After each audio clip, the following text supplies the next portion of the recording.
Գլուխ 11. Չհավատացող և կասկածող միտքը։ Թերահավատ, ինչու երկմտեցիր։ Մատթեոս 14:31. Եվ նրանց անհավատության համար զարմանում էր։ Մարկոս 6:6. Սովորաբար մենք կասկածանքների և անհավատության մասին խոսում ենք այնպես, կարծես դրանք միևնույն բանն են։ Ճիշտ է, թեև կասկածանքն ու անհավատությունը կապված են միմյանց հետ, այնուամենայնիվ դրանք երկու տարբեր բաներ են։ Վայնի հին և նոր կտակարանների բառերի բացատրական բառարանը կասկածել բառը մեկնաբանում է այսպես. կանգնել երկու ճանապարհների վրա, չիմանալով որ կողմով գնալ, բավականաչափ հավատք չունենալ, անհանգստանալ, ընկնել մտքի խելակորույս վիճակի մեջ, տատանվելով հույսի և վախի միջև։ Նույն բառարանը հունարենից թարգմանաբար անհավատություն նշանակող բառը մեկնաբանում է որպես անհնազանդություն, Քինգ Ջեյմսի սրբագրված թարգմանությամբ։ Եթե այս երկուսը դիտարկենք որպես թշնամու հզոր զենքեր, կտեսնենք, որ կասկածանքը մարդուն ստիպում է վարանել երկու տեսակետի միջև, իսկ անհավատությունը տանում է անհնազանդության։ Կարծում եմ, մեզ համար օգտակար կլինի իմանալ, թե սատանան կոնկրետ ինչի օգնությամբ է փորձում հարձակում գործել մեզ վրա։ Մենք գործ ենք ունենում կասկածանքի, թե անհավատության հետ։ Կասկածանք։ Դեռ երկար եք տատանվելու երկու կարծիքների միջև։ Թագավորաց 3-րդ գրքի 18-21 խոսք, Amplified թարգմանությունից։ Մի անգամ ես մի պատմություն լսեցի, որից պարզ դարձավ, թե ինչ է կասկածանքը։ Մի մարդ հիվանդ էր և անդադար հռչակում էր բժշկությանը վերաբերող աստվածաշնչյան խոսքերը, հավատալով, որ տեսնելու է իր հրաշքի իրականացումը։ Դրա հետ մեկտեղ ժամանակ առ ժամանակ նրա վրա հարձակում էին գործում կասկածանքի մտքերը։ Նրա համար շատ դժվար էր և նա արդեն սկսել էր հիասթափվել, երբ հանկարծ Աստված նրան ցույց տվեց հոգևոր աշխարհը։ Եվ ահա թե ինչ տեսավ նա։ Դևն անընդհատ նրա ականջին ստեր էր փսփսում, որ իբրև նա չի բժշկվի և որ խոսքի հռչակումը նրան չի օգնի։ Բայց տեսավ նաև, որ ամեն անգամ խոսքը հռչակելիս նրա բերանից սրի պես լույս էր ճառագում, որը դևին ստիպում էր կծկվել ու ընկնել։ Աստծո տված այդ տեսիլքի շնորհիվ այդ մարդը հասկացավ, թե ինչու է կարևոր խոսքի շարունակական հռչակումը։ Նա հասկացավ նաև, որ իր ունեցած հավատքի պատճառով էր դևն անդադար կասկածներով լի մտքեր ուղարկում նրան։ Կասկածները չեն գալիս Աստծուց։ Աստվածաշնչում ասվում է, որ Աստված յուրաքանչյուրին տալիս է հավատքի չափ։ Այս մասին կարող ես կարդալ Հռոմեացիների 12:3-ում։ Աստված մեր սրտերում հավատք է դրել, իսկ սատանան փորձում է կասկածների միջոցով ոչնչացնել այն։ Կասկածները մեր կյանք գալիս են մտքերի միջոցով, որոնք դիմադրում են Աստծո խոսքին։ Ահա թե ինչու մենք պետք է լավ իմանանք Աստծո խոսքը։ Բացի այդ, եթե լավ իմանանք խոսքը, ապա հեշտությամբ կտարբերենք սատանայի սուտը։ Համոզված եղեք, որ նա սուտասան է, և նրա նպատակն է զրկել մեզ այն ամենից, ինչը Հիսուսն իր մահվան և հարության շնորհիվ ձեռք բերեց մեզ համար։ Կասկածանք և անհավատություն։ Աբրահամը, ով այլևս հույս չուներ, բայց հուսացած էր հավատքին, որ իրեն խոստացվել էր լինել շատ ազգերի և անհամար սերունդների հայր։ Նա չտկարացավ իր հավատքի մեջ, երբ նկատի առավ իր մարմնի բացարձակ անպետքությունը, ինչն արդեն մեռածի պես էր, քանի որ նա 100 տարեկանին մոտ էր, կամ երբ նա համարեց Սառայի մահացած արգանդի ամուլ լինելը։ Ոչ անհավատությունը և ոչ էլ անվստահությունը նրան չսասանեցին կասկածելի հարցերով Աստծո խոստման վերաբերյալ, այլ նա ավելի ուժեղացավ ու զորացավ հավատքով և գոհություն ու փառք տվեց Աստծուն։ Նա լիովին բավարարվեց և համոզվեց, որ Աստված ի զորու է պահելու իր խոսքը, խոստումը կատարելու համար։ Հռոմեացիների 4:18-21 խոսքեր, Amplified թարգմանությունից։ Երբ ես պայքար եմ մղում, իմանալով, թե ինչ է Աստված խոստացել ինձ, ես դիմադրում եմ կասկածների և անհավատության կատաղի հարձակումներին, կարդալով և մտորելով Սուրբ գրային այս հատվածների մասին։ Աստված խոստացել էր Աբրահամին, որ ժառանգ կտա նրան։ Տարիներն անցնում էին, բայց Աբրահամն ու Սառան երեխա չէին ունենում։ Աբրահամն առաջվա պես շարունակում էր կանգուն մնալ իր հավատքի մեջ, իմանալով, որ Աստված անպայման կկատարի իր խոսքը։ Ժամանակ առ ժամանակ նա կասկածներով լի մտքերի հարձակման տակ էր գտնվում, իսկ անհավատության ոգին դրդում էր նրան չհնազանդվել Աստծուն։ Նման իրավիճակում չենթարկվելը նշանակում է հանձնվել, այնինչ Աստված դրդում է առաջ գնալ։ Անհնազանդությունը ոչ միայն 10 պատվիրանների խախտումն է, այլ նաև այն փաստի անտեսումն է, որ Տերն անձամբ է խոսում մեզ հետ։ Աբրահամը հաստատուն էր իր հավատքի մեջ։ Նա շարունակում էր փառավորել եւ մեծարել Աստծուն։ Աստվածաշունչը պնդում է, որ այդպես վարվելով նա աճեց հավատքի մեջ։ Երբ Աստված պատվիրում կամ որևէ բան է խնդրում մեզ, ապա դա անելու համար հավատք է տալիս, որը գալիս է Աստծո խոսքի հետ միասին։ Աստծո կողմից անհեթեթություն կլիներ, եթե նա մեզնից ինչ-որ բան ակնկալեր եւ կարողություն չտար հավատալու, որ մենք կկարողանանք իրականացնել նրա ասածը։ Սատանան գիտի, թե իր համար ինչ վտանգ ենք ներկայացնում, երբ մեր սրտերը լցվում են հավատքով։ Այդ պատճառով էլ մեզ կասկածների եւ անհավատության հարձակումների է ենթարկում։ Բանն այն չէ, որ մենք հավատք չունենք, այլ այն, որ Սատանան փորձում է ստի միջոցով ոչնչացնել մեր հավատքը։ Թույլ տվեք մի օրինակ բերել։ Ես կպատմեմ, թե ինչպես Աստված կանչեց ինձ ծառայության։ Դա սովորական, առանց արտառոց դեպքերի մի առավոտ էր։ Դրանից 3 շաբաթ առաջ ես մկրտվել էի Սուրբ Հոգով։ Ես լսեցի անցնել մյուս կողմը ուսմունքի ձայնագրությունը եւ զարմացա, թե ինչպես կարող է ուսմունքը հետաքրքիր լինել, երբ այն քարոզվել է մի ամբողջ ժամ, հիմնված լինելով սուրգրային մեկ խոսքի վրա։ Անկողինս հարդարելիս հանկարծ զգացի, որ ինձանում կրակոտ ցանկություն առաջացավ սովորեցնելու Աստծո խոսքը։ Այնուհետև հնչեց Աստծո ձայնը. «Դու կգնաս ամենուր եւ կսովորեցնես իմ խոսքը»։ Քո ծառայությունը նույնպես կմեծանա ուսմունքների ձայնագրությունների շնորհիվ։ Ես պարզորոշ ձայն չլսեցի, սակայն իմ սրտում իմացա այդ մասին, ինչն էլ թույլ տվեց ինձ հավատալ, որ կարող եմ անել այն, ինչ Աստված ցույց էր տալիս ինձ։ Իրականում հավատալու ոչ մի պատճառ չկար, որ իրոք ինձ հետ խոսում էր Աստված, եւ որ ես ի վիճակի էի անելու այն, ինչ նա ասում էր։ Ես ինքս բազմաթիվ խնդիրներ ունեի եւ ամենևին էլ նման չէի ապագա ծառայողի, սակայն Աստված ընտրում է այս աշխարհի անմիտին ու թույլին իմաստուններին ամաչեցնելու համար։ Այս մասին կարող ես կարդալ Կորինթացիների առաջին թղթի 1:27-ում։ Նա նայում է մարդու սրտին եւ ոչ թե մարմնին։ Կարող եք կարդալ Թագավորաց առաջին գրքի 16:7-ում։ Եթե մարդու սիրտը մաքուր է, ապա Աստված կարող է փոխել մարմինը։ Թեպետ ոչ մի հիմք չկար հավատալու, որ Աստված իսկապես խոսել էր ինձ հետ, բայց այդ պահին, երբ քարոզելու ցանկություն զգացի, ես լցվեցի հավատքով ու հասկացա, որ կարող եմ կատարել Տիրոջ պատվիրանը։ Երբ Աստված կանչում է, նա տալիս է նաև ցանկություն, հավատք եւ ունակություն նրա խոսքը կատարելու համար։ Ուզում եմ ավելացնել, որ նախապատրաստվելու եւ սպասելու այս տարիների ընթացքում Սատանան պարբերաբար հարձակվում էր ինձ վրա կասկածների եւ անհավատության միջոցով։ Աստված իր ժողովրդի սրտում երազանքներ ու ծրագրեր է դնում փոքրիկ սերմերի տեսքով։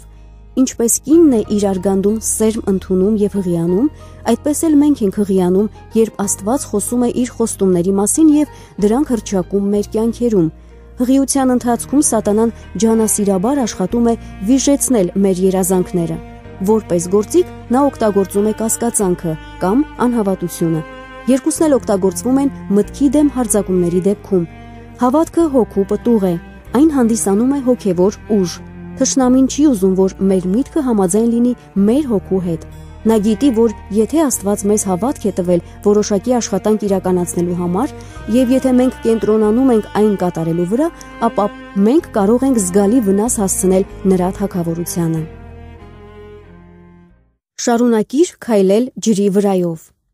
Բայց նավն արդեն ծովի մեջտեղն էր, ափից շատ ֆուրլոնգներ հեռու, 1 ֆուրլոնգը 1/8 մղոն է։ Եվ ալեկոծվում ու տարուբերվում էր, քանի որ քամին նրանց հակառակ էր։ Եվ գիշերվա 4-րդ պահին 3-ից 6 ընկած ժամանակահատվածում Հիսուսն եկավ նրանց մոտ ջրի վրայով քայլելով։ Եվ երբ աշակերտները տեսան նրան ծովի վրայով քայլելիս, սարսափեցին եւ ասացին. «Սա ուրվական է», ու վախի մեջ սկսեցին աղաղակել։ Հիսուսն անմիջապես ասաց նրանց. «Քաջ եղեք, այդ ես եմ, մի վախեցեք»։ Եվ Պետրոսը պատասխանեց նրան. «Տեր, եթե դու ես, ապա հրամայիր ինձ գալ քեզ մոտ ջրի վրայով»։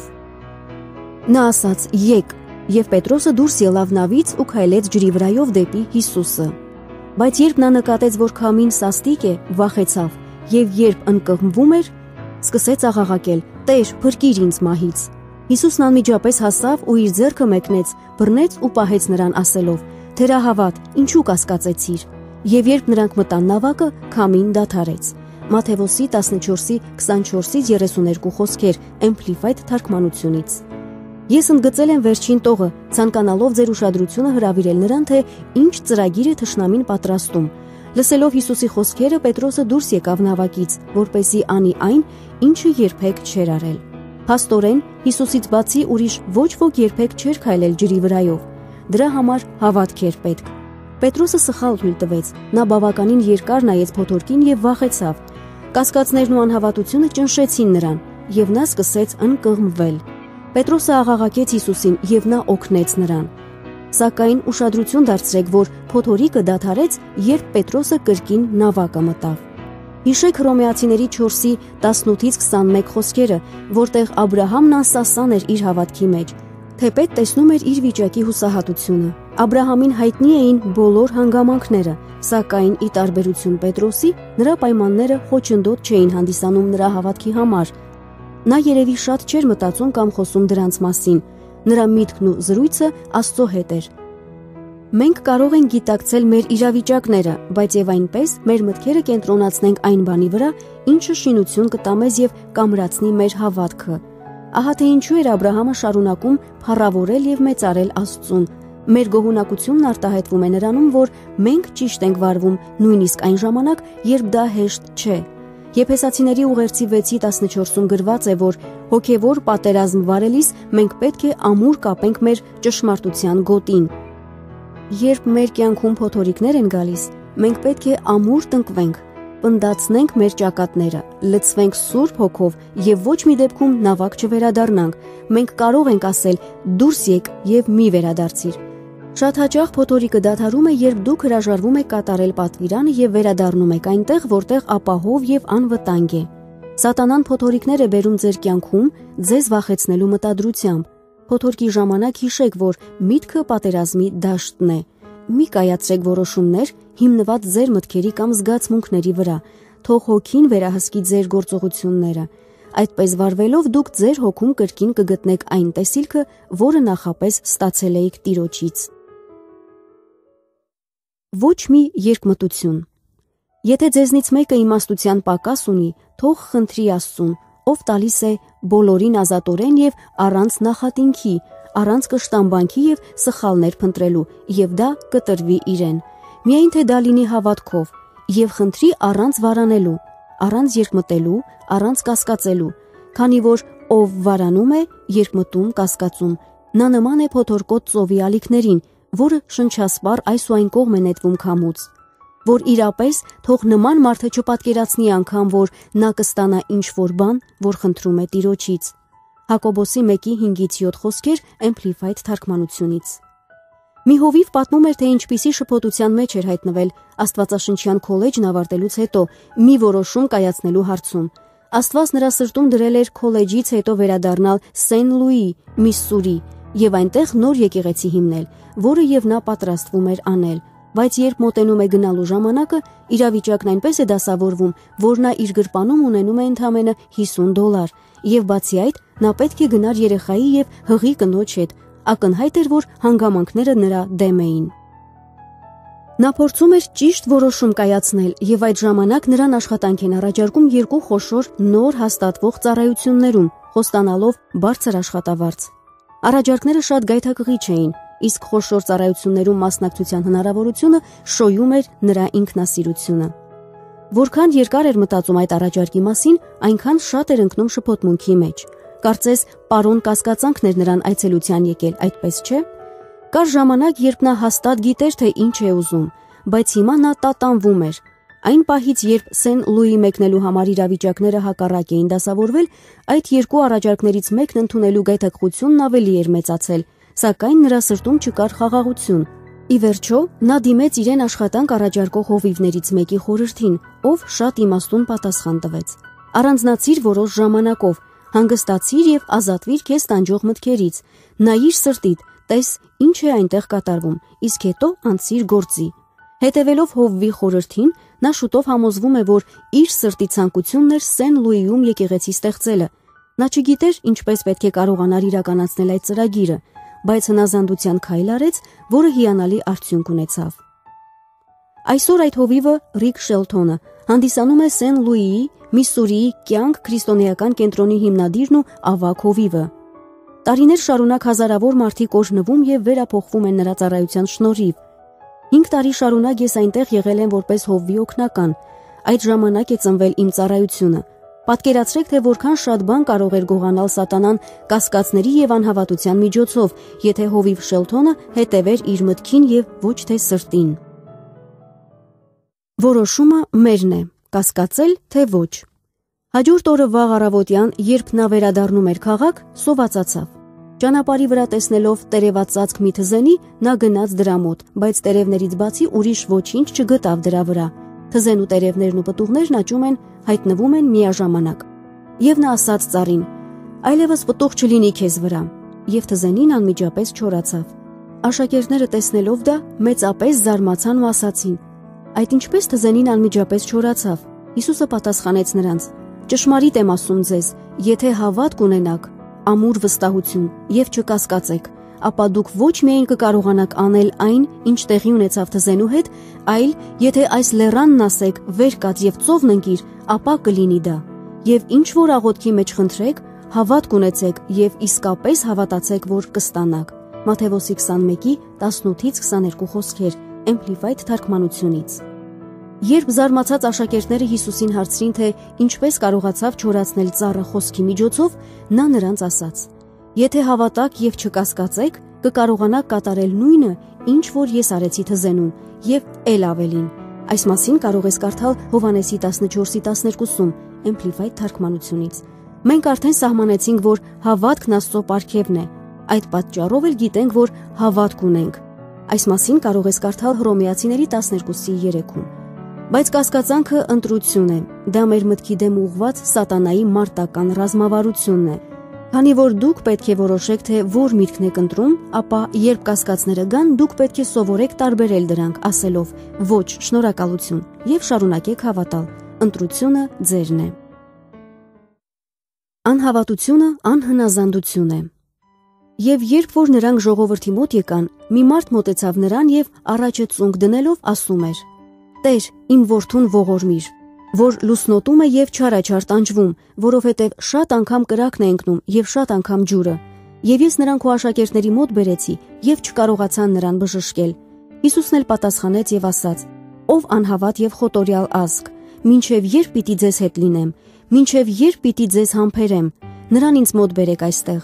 Եվ Հիսուսը նրան սաստեց, եւ դևը նրանից դուրս եկավ, եւ տղան նույն ժամին բժշկվեց։ Այն ժամանակ աշակերտներն առանձին Հիսուսի մոտ եկան եւ ասացին. «Մենք ինչու չկարողացանք հանել նրան»։ Հիսուսն էլ ասաց նրանց. «Ձեր թերահավատության համար»։ Մատթեոս 17:14-20 խոսքեր, King James թարգմանությունից։ Հիշեք, անվստահությունը միշտ տանում է անհնազանդության։ Ամենայն հավանականությամբ Հիսուսն իր աշակերտներին պատմում էր, թե ինչպես կարելի է վարվել նման իրավիճակներում, սակայն նրանց անհավատությունը պատճառ հանդիսացավ Հիսուսին անհնազանդ լինելու համար, ինչին էլ հաջորդեց անհաջողությունը։ Ամեն դեպքում հարցն այն է, որ անհավատությունը, ինչպես եւ կասկածանքը, մեզ ետ կպահեն կատարելու այն, ինչի համար Աստված կանչել եւ օծել է մեզ։ Այն նաեւ կզրկի մեզ խաղաղության զգացումից, որն Աստված ցանկանում է, որ մենք վայելենք, իր մեջ հանգստություն գտնելով։ Այս մասին կարող ես կարդալ Մատթեոս 11:28 եւ 29 խոսքերում։ Շաբաթօրյա հանգիստ։ Հետևաբար, եկեք ինքներս եռանդուն եւ ջանասեր լինենք եւ ժրաջան աշխատենք Աստծո այդ հանգստի մեջ մտնելու համար, անձամբ իմանանք եւ փորձառու լինենք դրան, որ ոչ ոք չընկնի կամ չկործանվի միևնույն անհավատությունից եւ անհնազանդությունից, ինչի պատճառով նրանք ընկան անապատ։ Եբրայեցիների 4:11 Amplified թարգմանությունից։ Եթե կարդաք Եբրայեցիների 4-րդ գլուխն ամբողջությամբ, ապա կբացահայտեք, որ այնտեղ խոսվում է շաբաթօրյա հանգստի մասին, որը հասանելի էր Աստծո ժողովրդին։ Հին ուխտի ժամանակ շաբաթը համարվում էր հանգստյան օր։ Նոր ուխտում այս շաբաթի մասին խոսվում է որպես հանգստի հոգևոր մի վայր, որը հավատացյալը կարող է վայելել։ Հոգսերից եւ անհանգստություններից փախչելն արտոնություն է յուրաքանչյուր հավատացյալի համար, եւ որպես քրիստոնյաներ մենք կարող ենք մտնել եւ մնալ Աստծո հանգստի մեջ։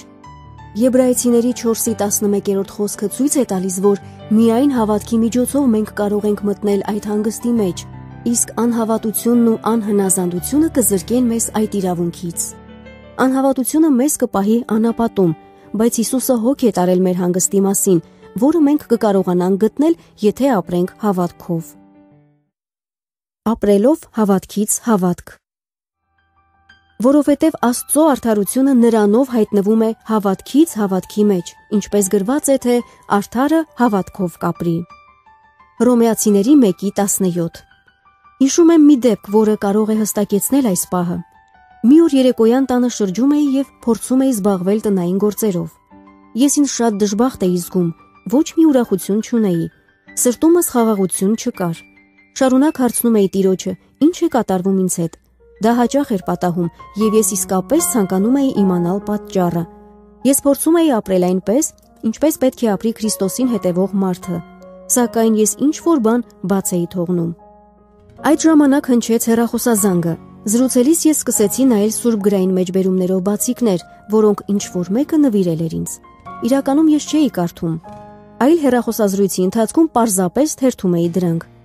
Երբ դրեցի լսափողը, որոշեցի վերցնել պատահական բացիկ եւ տեսնել, թե արդյոք բացիկի վրայի գրվածը ինձ կխրախուսի։ Ես վերցրեցի Հռոմեացիների 15:13-ը. «Եվ հույսի Աստվածը լցնի ձեզ ամեն ուրախությունով եւ խաղաղությունով, հավատալու մեջ, որ հույսով ավելանաք Սուրբ Հոգու զորությունով»։